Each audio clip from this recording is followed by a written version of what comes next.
E a segunda grande mudança estrutural, a meu ver, que a norma traz, é a criação do agente de contratação. Este personagem dentro de uma organização, ele terá muitas responsabilidades. E é o artigo 6º do PL 1292 que traz o conceito do que será o agente da contratação. De acordo com o PL, o agente de contratação é a pessoa designada pela autoridade competente entre servidores efetivos ou empregados públicos da administração. Veja aqui de novo a lei prestigiando aquele que tem um vínculo permanente com a administração pública. E olha só para que ele serve: para tomar decisões, acompanhar o trâmite da licitação, dar impulso ao procedimento licitatório e executar quaisquer outras atividades necessárias ao bom andamento da licitação. Você consegue entender, olhando para essas atribuições, por que este personagem se tornará tão importante dentro do contexto de licitações e contratos? As atribuições que lhes são passadas por meio da lei são basilares dentro desse contexto de licitação pública.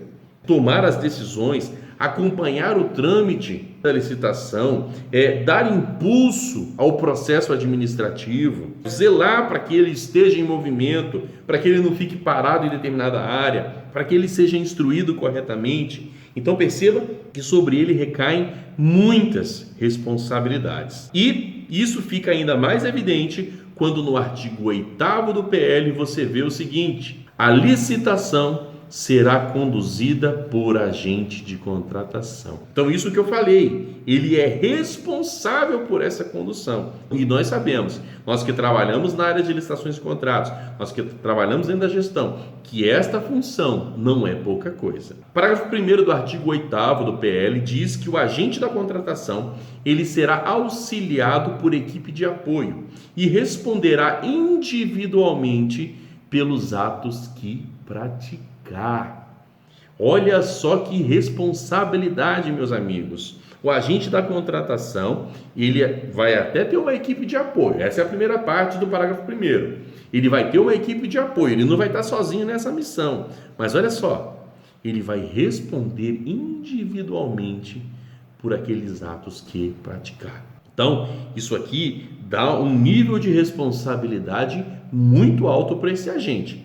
Lógico. E aí a lei traz essa ressalva por escrito para que não fique nem subentendido, para que fique explícito de uma vez. O agente responderá individualmente, salvo quando induzido a erro pela atuação da equipe. Então, quando restar comprovado que a equipe de apoio foi quem gerou algum ato passível de responsabilidade, este agente da contratação, por óbvio, não vai responder por uma atuação que não é sua. Quando a gente segue adiante no artigo 8º, a gente vê no artigo 8º que está falando sobre o agente da contratação, que é este novo personagem, né? O parágrafo 2º diz que em licitação que envolva bens ou serviços especiais, o agente da contratação poderá ser substituído por uma comissão de contratação. Ok? Então a lei, corretamente a meu ver, ela retira da responsabilidade do agente de contratação, de uma única pessoa, a responsabilidade sobre a contratação de bens ou serviços que sejam complexos. Especial aqui, certamente é no sentido de complexas. E aí, nestes casos, a lei traz a figura da equipe de contratação, que aí a própria lei diz que será formada por, no mínimo, 3 membros que responderão solidariamente. Olha aí, a divisão da responsabilidade. Eles responderão solidariamente por todos os atos praticados. E aí ele traz também uma ressalva, isso é muito importante dizer, que ele ressalva que dentro dessa comissão responderão solidariamente, exceto aquele membro que apresentar uma posição individual divergente daquela que gerou uma ilicitude ou uma irregularidade que gere responsabilidade.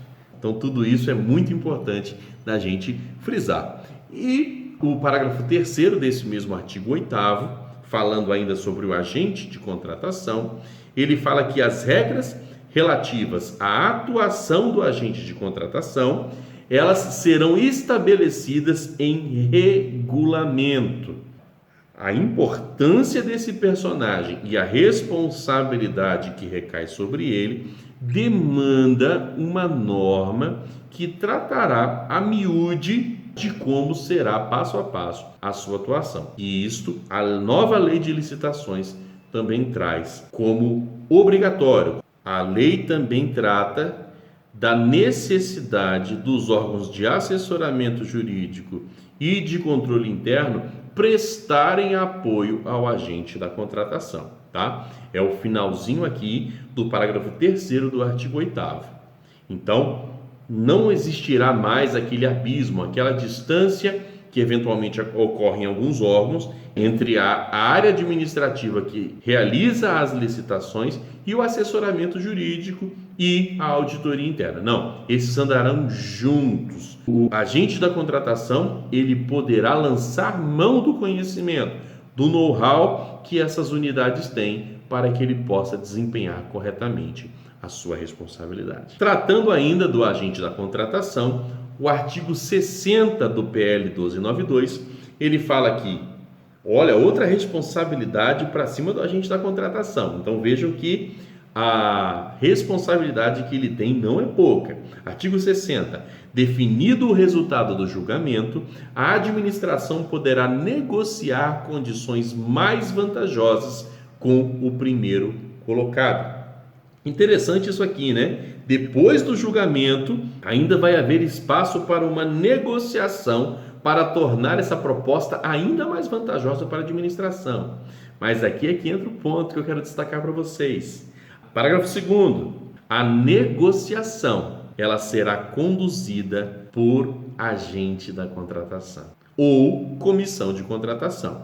E aqui nós já diferenciamos, né? Será o agente de contratação nas contratações comuns, ok? De bens e serviços comuns, e a comissão de contratação quando nós tratarmos de bens e serviços especiais. Então, veja que ao agente da contratação ou à comissão são atribuídas ainda mais responsabilidades e por isso, certamente, será classificada como uma função crítica. E a ela será exigida, como no ponto anterior que nós acabamos de falar, as competências, as habilidades, a formação e a experiência adequadas a uma ocupação tão importante.